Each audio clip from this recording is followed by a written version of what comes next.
வணக்கம் நேயர்களே, இது ஜிவிஜிஎஸ் வியூ. நான் குரு விஷ்ணுகிரி. இன்றைக்கி என்ன விஷயம் பார்க்க போகிறோன்னா, இந்தியாவின் விண்வெளி ஆய்வு நிறுவனமான இஸ்ரோவில் சமீபத்தில் நடக்கக்கூடிய விஷயங்கள் தான். இஸ்ரோவில் ரொம்ப முக்கியமான ஒரு ராக்கெட் என்னென்னா PSLV, polar satellite launch vehicle அப்படின்னு சொல்லுவாங்க. இதுதான் ரொம்ப வருஷமாக இந்தியாவில் சேட்டிலைட்ஸ் எல்லாம் அனுப்புறதுக்கான ராக்கெட்டாக இருக்குது. அதுக்கப்புறம் இப்போ ரீசெண்டாக ஜிஎஸ்எல்வி அப்படிங்கக்கூடிய ஒரு ராக்கெட்டும் நம்ம உருவாக்கி யூஸ் பண்ணிகிட்ருக்கோம். பிஎஸ்எல்வி பார்த்திங்கன்னா கிட்டத்தட்ட 30க்கும் மேற்பட்ட சக்ஸஸ்ஃபுல்லான தொடர்ந்து வெற்றிகளை குவிச்சிருக்கக்கூடிய ஒரு ராக்கெட். இதுக்கு ஒர்க் ஹார்ஸ் ஆஃப் இஸ்ரோ அப்படின்னே சொல்கிறாங்க. இதை இஸ்ரோவின் நம்பிக்கைக்குரிய ஒரு வாகனமாக இதை சொல்கிறாங்க. ஆனால் சமீபத்தில், அதாவது 2025 மே மாதத்தில் ஒரு லான்ச் பார்த்திங்கன்னா தோல்வியில் முடிஞ்சது. அதுக்கப்புறம் 2026 ஜனவரியில் போன மாதத்தில் ஒரு லான்ச், அதுவும் தோல்வியில் முடிஞ்சது. கண்டினியூஸாக 2 தோல்வி வந்தது. இதுதான் ரொம்ப வருஷத்துக்கு அப்புறம் இதுதான் முதல் தடவைங்கிறாங்க.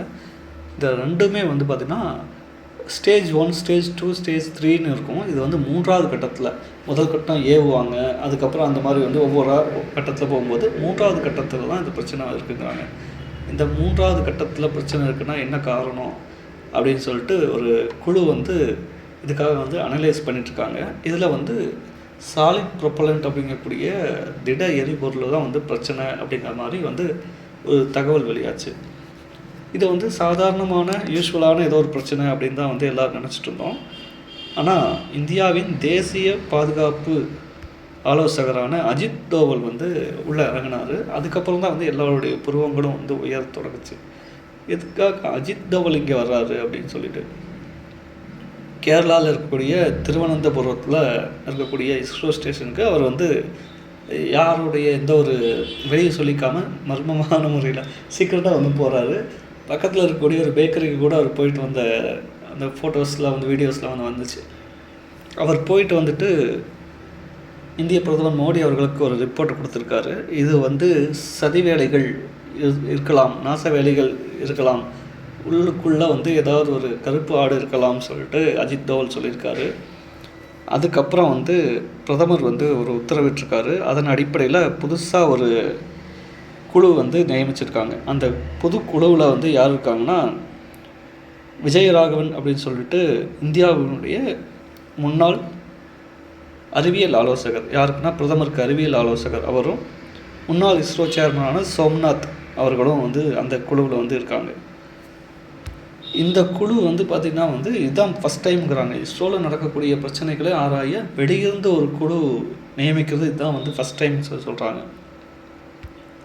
ஒருவேளை ஏதாவது தவறுதலாக ஏதாவது ஒரு நாச வேலை நடந்திருக்கிறதா அறியப்பட்டால் கட்டாயமாக தேச பாதுகாப்பு சட்டத்தின் கீழே கூட அந்த நபரை கைது பண்ணலாம் அப்படின்னு கூட சொல்கிறாங்க. ஏற்கனவே நம்ம ராக்கெட்ரின்னு சொல்லிட்டு ஒரு படம் நம்ம பார்த்துருப்போம். இந்த ராக்கெட்ரி படத்தை பார்த்திங்கன்னா ஒரு ஃபேமஸான ஒரு சயின்டிஸ்ட்டை பற்றின ஒரு படம். அதில் அந்த சயின்டிஸ்ட் என்ன பண்ணியிருப்பாருன்னா ஒரு ரிசர்ச்சில் இருந்திருப்பார். அந்த ரிசர்ச்சில் அவரை ஒரு சதி பண்ணி அவரை உள்ளே தள்ளியிருப்பாங்க. ஸோ இது நம்பி நாராயணன் அப்படிங்கக்கூடிய ஒரு சயின்டிஸ்ட்டை பற்றின கதை. இதை பற்றி மாதவன் தமிழ்லேயும் ஹிந்திலையும் எடுத்தார். அதுக்கப்புறம் நம்பி நாராயணனை பற்றி நிறைய பேருக்கு தெரிய வந்தது. இந்த மாதிரி ஏதோ ஒரு சதி இதில் இருக்கலாம் அப்படின்னு சொல்லி நம்பப்படுது. ஸோ அஜித் தோவல் அவர்கள் உள்ளே வந்திருக்கிறதுனால கொஞ்சம் சீரியஸான விஷயமாக தான் விமர்சகர்கள்லாம் பார்க்குறாங்க. ஸோ அடுத்தடுத்த நிகழ்வுகள் என்ன நடக்க போகுதுன்னு நம்ம அப்டேட் சொல்லுவோம். இந்த வீடியோ பிடிச்சிருந்தால் லைக் பண்ணுங்கள், ஷேர் பண்ணுங்கள், கமெண்ட் பண்ணுங்கள். நன்றி, வணக்கம்.